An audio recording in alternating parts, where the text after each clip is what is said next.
Elias Thorne stared at the eviction notice, its harsh red print blurring through the film of unshed tears. His art studio, once a sanctuary filled with the scent of turpentine and dreams, now felt like a mausoleum. Canvases, vibrant with unfulfilled potential, leaned neglected against peeling walls, mocking his once boundless ambition. Just a year ago, he was praised as an avant-garde talent. Now he was a ghost in his own life, haunted by debt and the bitter echo of Lena's parting words. Unfocused. A dreamer. You'll never grasp reality, she'd said, her voice devoid of the warmth he once cherished. His inspiration, his very soul, felt as dry as the cracking paint on his palette. One leaden, rain-lashed afternoon, a desperate chill driving him indoors, Elias stumbled into a forgotten antique shop. Dust motes danced in the sparse shafts of light filtering through grimy windows, illuminating forgotten relics, broken dolls, cracked gramophones, the husks of lives long past. A heavy, cloying scent of decay and ancient secrets hung in the air, but it was a strange, almost musical hum that drew him deeper into the shop's shadowy depths. There, half-shrouded by a tattered, velvet tapestry, an ornate silver locket glinted. It was intricately carved with symbols that seemed to writhe, just beyond comprehension. When he reached for it, a jolt of cold energy, like 1,000 tiny needles, prickled his fingertips. He bought it for a handful of crumpled notes, an inexplicable, magnetic pull overriding his last vestiges of reason. Back in his cavernous, cold studio, as twilight bled into oppressive darkness, Elias held the locket. It grew impossibly warm, then pulsed with a faint, otherworldly luminescence, illuminating his despairing face. A whisper, impossibly soft yet resonant deep within his skull, coiled around his thoughts. You ache for what eludes you, Elias Thorne. Triumph. Devotion. I possess these gifts. I can make them yours. Elias flinched, dropping the locket as if it were a burning coal. His heart hammered a frantic rhythm against his ribs. He wasn't a man of superstition, but the voice was undeniably real, chilling him to the bone. He picked it up again, his hand trembling. Who are you? He stammered, fear warring with a desperate, burgeoning hope. The whisper returned, laced with an ancient, knowing amusement that sent a shiver down his spine. I am a whisperer of possibilities, a weaver of destinies. I reside in the forgotten, and your despair has called to me. It sings a beautiful song. It offered an irresistible bargain, unbound artistic genius, unparalleled business acumen, and a love that would consume his every fiber. The cost? Only a bond, a connection, to remember me, to honor the link we forge, forever. What did he have left to lose, truly? Drowning, he desperately clung to this spectral lifeline. He agreed. The transformation was dizzying, a kaleidoscope of success. Elias felt a boundless surge of creative fire, his brushes now extensions of his very soul.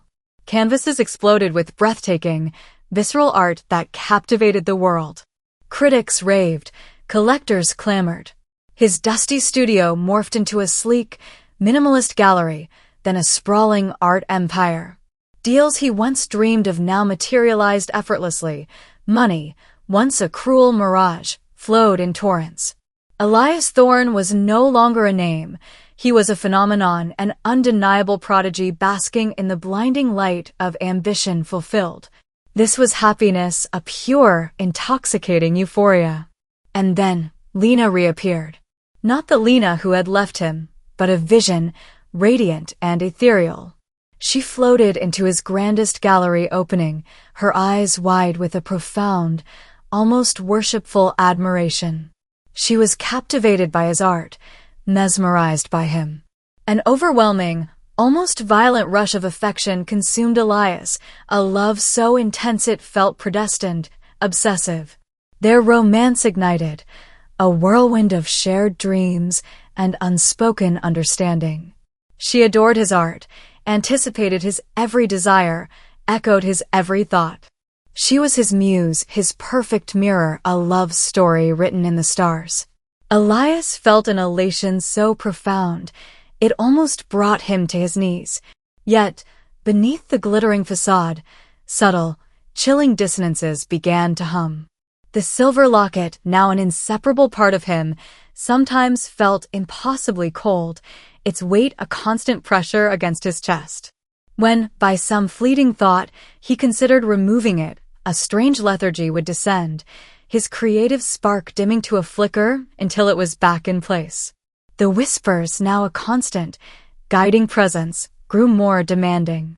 They no longer suggested shrewd investments, they commanded ruthless acquisitions, whispering names of rivals. A prominent gallery, a direct competitor, suffered a catastrophic, unexplained fire. A major investor for another rival suddenly vanished, leaving behind only rumors. Elias dismissed them as coincidence, the brutal dance of the market. But a shiver of unease, a fleeting doubt, began to creep into his perfect world. Lena, too, became an unsettling mirror of his perfection. Her constant adoration, her unwavering support, her uncanny ability to finish his sentences, it was intoxicating, a dream made real.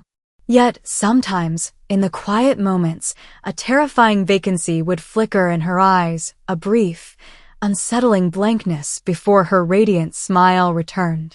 He'd brush it off, a trick of the light, a symptom of his own exhaustion. He was happy, wasn't he? Unprecedentedly, impossibly happy. But the feeling of being observed rather than experienced his own emotions began to subtly gnaw at him. The whispers no longer coaxed, they roared, a relentless current in his mind. Expand. Consume. Eliminate. Elias found himself driven by an insatiable, terrifying hunger, making decisions that twisted his conscience. The genuine joy, the raw passion he'd once felt for his art and Lena, now seemed muted, observed from behind a pane of warped glass. He was living a perfect life, but it no longer felt like his. Then, the first crack in his gilded cage appeared. Marcus, an esteemed art critic and an old acquaintance, who had always viewed Elias's meteoric rise with a skeptical eye, approached him. His questions were no longer veiled. "Your success, Elias," Marcus said, his eyes drilling into him over a steaming mug of black coffee. "It's too frictionless. Companies, competitors, they just seem to vanish from your path. It's almost as if someone is clearing the way for you. Or, perhaps, feeding it." Marcus had lost a significant investment in one of the unfortunate companies. He was digging, and his probing was closer to the bone than Elias cared to admit. That night, a cold dread tightening his chest, Elias tried to remove the locket. A searing, agonizing pain shot through his hand, as if molten lead had been poured into his veins. The studio plunged into an unnatural, suffocating cold. Shadows writhed in the corners, coalescing into indistinct, predatory forms, and a guttural, furious growl vibrated through the very floorboards. He recoiled, gasping, but the locket remained, now fused to his skin, its carvings pulsing with a malevolent crimson light. Panic, raw and visceral, clawed at his throat. He knew, with a sickening certainty, that the bond was no benevolent connection. The whisper was not a guide, it was a parasitic entity, a leech. It fed on his ambition, his success, but most horrifyingly, it was draining Lena's adoration, twisting it, making her a mere puppet in his borrowed happiness. He looked at Lena, sleeping beside him, her face serene, perfectly beautiful. But now he saw a faint, almost imperceptible pallor, a disturbing hollowness around her eyes he had deliberately ignored before. Was her love even real, or merely a grotesque reflection of the spirit's insidious influence? Frantically, Elias searched his memory, desperate for an answer. The antique shop, the bizarre symbols. He found an old, forgotten art history book, a dusty, cherished gift from his estranged father. His fingers trembled as he flipped through brittle pages, detailing ancient protective symbols and forgotten curses. hidden within an almost invisible inscription on a detailed illustration of similar lockets, the whisperer of empty thrones. Its gift is your ruin. To sever, seek the light it shuns. The truth slammed into him like a physical blow. The spirit hadn't granted him success. It had woven a false construct, a gilded cage, and in doing so, it was systematically draining him and Lena of their very essence. The thrill of his achievements turned to bitter ashes in his mouth. He was a puppet, his success a seductive, deadly bait. Breaking free was a torment. The whisperer, sensing his defiance, fought back with terrifying, raw ferocity. Every attempt Elias made to distance himself from his tainted businesses, every desperate plea he whispered to Lena, was met with excruciating pain from the locket. The whispers in his mind became a deafening cacophony of enraged shrieks, tearing at his sanity. The world around him warped. His studio would plunge into an impossible, icy darkness, filled with grotesque shadows that writhed and lunged. His own art, once a source of pride, now seemed to twist into monstrous, mocking forms before his eyes. And Lena would suddenly become agitated, confused, sometimes even violently hostile, as if another, unseen force was battling for control of her very soul. Driven to the brink of madness, Elias sought out Professor Eris, an eccentric historian and an old friend of his father's. In a dimly lit, cluttered study, Elias poured out his terrifying story, the locket pulsing malevolently on his chest. Eris listened, his ancient eyes grave and knowing. The whisperer, he murmured, his voice hushed, recognizing the symbols. An ancient entity, a collector of souls disguised in false blessings. It thrives on ambition and raw emotion, leaving nothing but husks behind. Eris explained that the locket was not merely a conduit, it was a poorly sealed prison, a tether. To truly banish the whisperer, the vessel had to be destroyed, but not just physically. It required a specific counter-ritual performed at the precise moment of its greatest vulnerability, the pre-dawn hour. And it demanded a genuine sacrifice. Elias understood the terrible truth. He had to sacrifice everything the spirit had given him. His false success, the love that might not be real, and potentially his own life force. The true battle was not against the entity itself, but against his own lingering, desperate desire for the gilded cage it had offered. In his studio, under the pale, uncertain light of pre-dawn, Elias, guided by Eris's hastily scribbled notes, performed the makeshift ritual. The locket burned against his skin, a brand of torment, and the whisperer unleashed its full, unholy fury. The room plunged into an oppressive, icy darkness, filled with a chorus of horrifying screams and tormented whispers. Images of his deepest fears, his past failures, flashed before his eyes, pulling him back into the abyss. He saw his broken, despairing former self and the phantom of a truly happy life, beckoning him back into the spirit's golden, soul-destroying trap. Lena, roused from her unnatural sleep, stumbled into the chaos, her eyes wide with terror and profound confusion. The spirit seized her, twisting her features into grotesque, snarling masks, using her as a weapon. "She loves me," Elias screamed, his voice raw. But the whisperer's voice, now a booming, guttural roar in his mind, countered, "She loves what I made her love. She is nothing without me. And neither are you."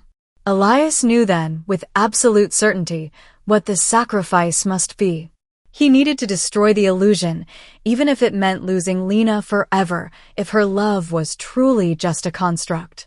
With a primal, desperate cry of pure, raw defiance, he focused every last shred of genuine emotion within him, not the amplified, borrowed joy, but the true, agonizing despair and terror that had led him to the pact, now transmuted into furious, unyielding resolve.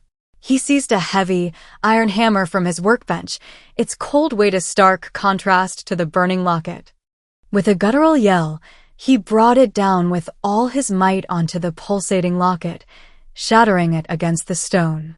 A blinding flash erupted, so violent it seemed to tear at the very fabric of reality. A shriek, immense and guttural, ripped through the air, filled with ancient agony and the echoed cries of countless stolen souls. An immense, shadowy form, coiling and thrashing like a dying beast, erupted from the fragmented locket.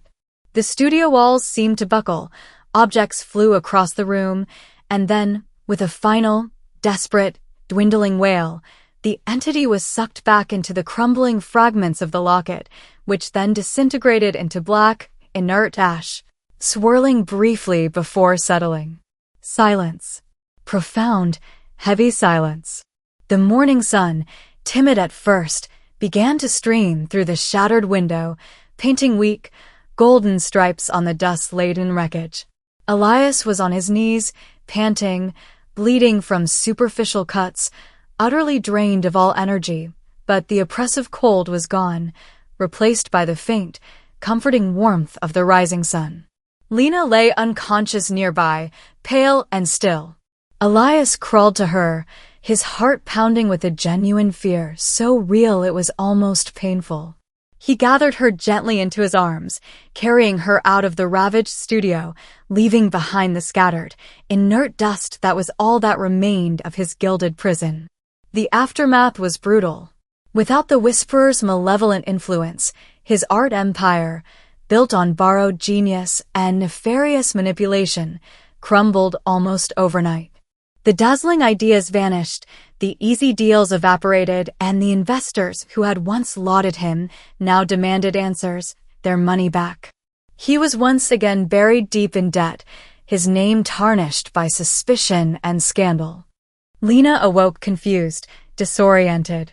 Her memories of their intense romance were hazy, almost dreamlike, as if she was recalling someone else's passion. She remembered loving him, but the all-consuming fire was gone, replaced by a tender, uncertain affection. Elias told her everything, the horrific truth of the spirit's manipulation, the twisted nature of their love. It was a difficult, painful conversation, filled with tears and shock. But she chose to stay. Their relationship, stripped bare of the supernatural, had to be rebuilt on shaky, authentic ground. There was no more perfect, effortless adoration, but there was a chance for real, hard-won connection. Elias returned to his art, not for fame or fortune, but for the sheer, raw act of creation itself. His early work was raw, imperfect, filled with the searing pain and the profound terror he had endured. It wasn't the dazzling genius the Whisperer had conjured, not yet, but it was his. He learned to truly value genuine struggle, authentic effort, over effortless, soul-sucking success.